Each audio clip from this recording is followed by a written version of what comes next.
Genesis chapter 29, verses 31 through 35. Jacob's children. When the Lord saw that Leah was not loved, he enabled her to conceive, but Rachel remained childless. Leah became pregnant and gave birth to a son. She named him Reuben, for she said, "It is because the Lord has seen my misery. Surely my husband will love me now." She conceived again, and when she gave birth to a son, she said, "Because the Lord heard that I am not loved, he gave me this one too." So she named him Simeon. Again she conceived, and when she gave birth to a son, she said, "Now at last my husband will become attached to me, because I have borne him 3 sons." So he was named Levi. She conceived again, and when she gave birth to a son, she said, "This time I will praise the Lord." So she named him Judah. Then she stopped having children. Genesis chapter 30, verses 1 through 24. When Rachel saw that she was not bearing Jacob any children, she became jealous of her sister. So she said to Jacob, "Give me children or I'll die." Jacob became angry with her and said, "Am I in the place of God who has kept you from having children?" Then she said, "Here is Bilhah, my servant. Sleep with her so that she can bear children for me, and I too can build a family through her." So she gave him her servant Bilhah as a wife. Jacob slept with her, and she became pregnant and bore him a son. Then Rachel said, "God has vindicated me. He has listened to my plea and given me a son." Because of this, she named him Dan. Rachel's servant Bilhah conceived again and bore Jacob a second son. Then Rachel said, "I have had a great struggle with my sister, and I have won." So she named him Naphtali. When Leah saw that she had stopped having children, she took her servant Zilpah and gave her to Jacob as a wife. Leah's servant Zilpah bore Jacob a son. Then Leah said, "What good fortune!" So she named him Gad. Leah's servant Zilpah bore Jacob a second son. Then Leah said, "How happy I am! The women will call me happy." So she named him Asher. During wheat harvest, Reuben went out into the fields and found some mandrake plants, which he brought to his mother Leah. Rachel said to Leah, "Please give me some of your son's mandrakes." But she said to her, "Wasn't it enough that you took away my husband? Will you take my son's mandrakes too?" "Very well," Rachel said. "He can sleep with you tonight in return for your son's mandrakes." So when Jacob came in from the fields that evening, Leah went out to meet him. "You must sleep with me," she said. "I have hired you with my son's mandrakes." So he slept with her that night. God listened to Leah, and she became pregnant and bore Jacob a 5th son. Then Leah said, "God has rewarded me for giving my servant to my husband." So she named him Issachar. Leah conceived again and bore Jacob a 6th son. Then Leah said, "God has presented me with a precious gift. This time my husband will treat me with honor because I have borne him 6 sons." So she named him Zebulun.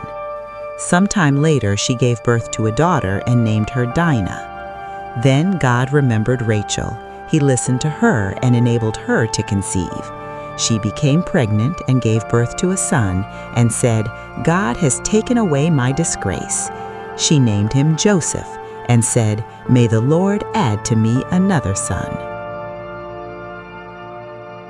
Genesis chapter 30, verses 25 through 43. Jacob's flocks increase. After Rachel gave birth to Joseph, Jacob said to Laban, "Send me on my way so I can go back to my own homeland. Give me my wives and children for whom I have served you, and I will be on my way. You know how much work I've done for you."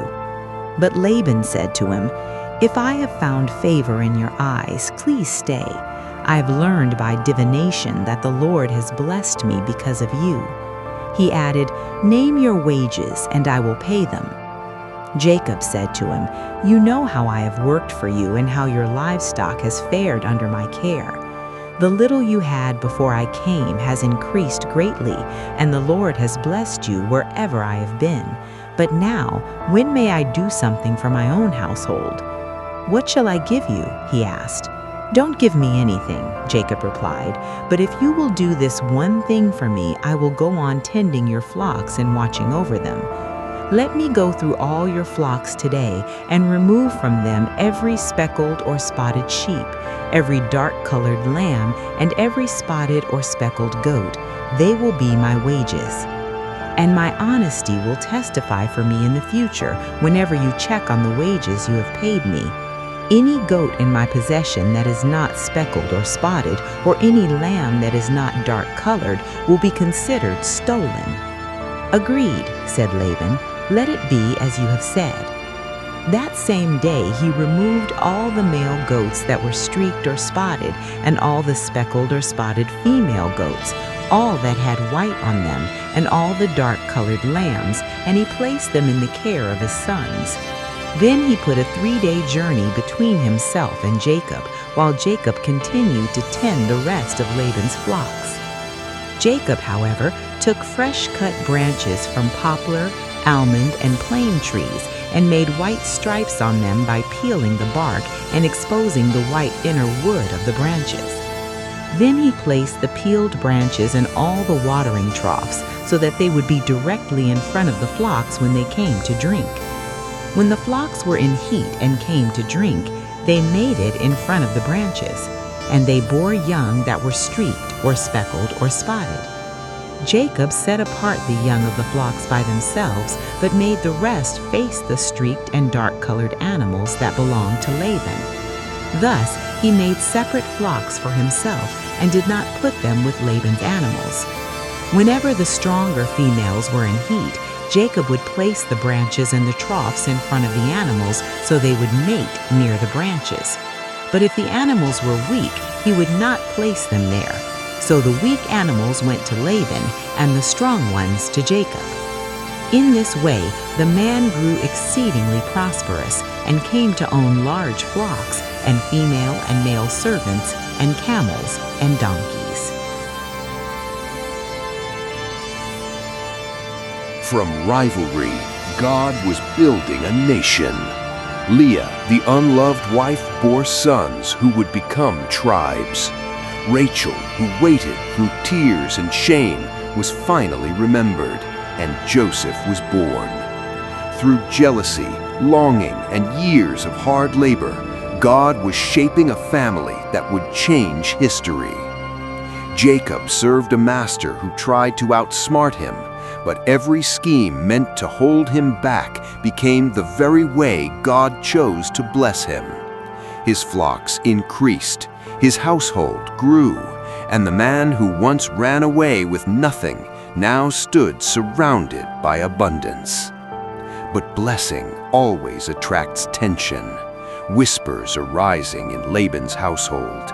Jealousy is growing among his sons, and Jacob is about to hear a voice he has not heard in years, a voice calling him home. The land he fled from is the land he must now face again. The journey is about to change. The road home is about to begin.